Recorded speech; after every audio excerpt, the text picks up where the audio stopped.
This Shabbat, we read about the famous story of Balak ben Zippor, the king of Moab, who feared the power of the Israelites and asked the prophet Balaam ben Beor to curse them.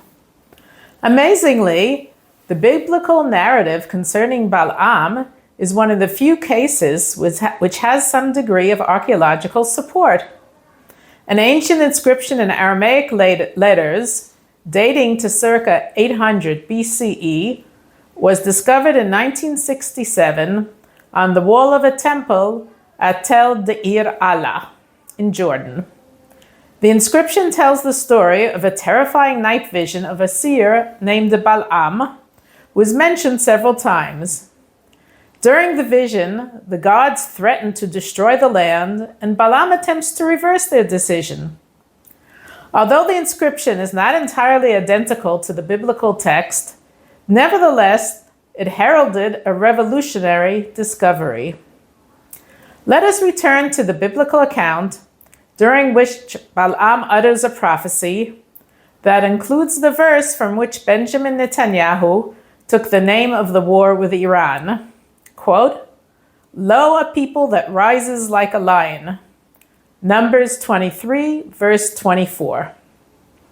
The simile of Israel as a lion appears frequently in the Bible, including in this week's Haftarah, where the prophet Micah exclaims, quote, "The remnant of Jacob shall be among the nations, like a lion among beasts of the wild, like a fierce lion among flocks of sheep." Micah 5, verse 7. In general, commentators have interpreted this verse as comparing the Jewish people to a lion, whose strength and courage the beasts of the forest dare not oppose, and even a prediction of the Jewish people's victory over their many enemies throughout the ages.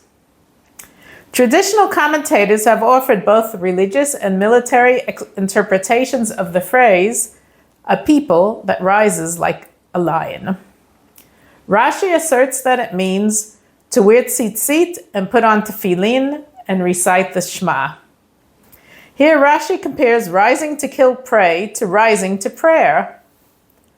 On the other hand, Ibn Ezra emphasizes the military aspect, quote, "a hint that the kings of Canaan will prevail."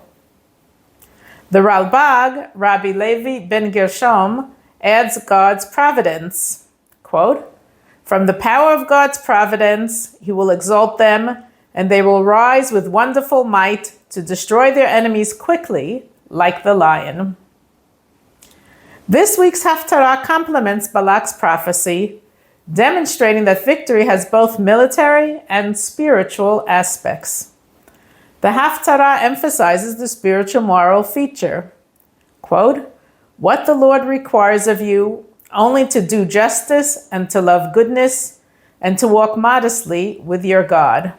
Micah 6, verse 8.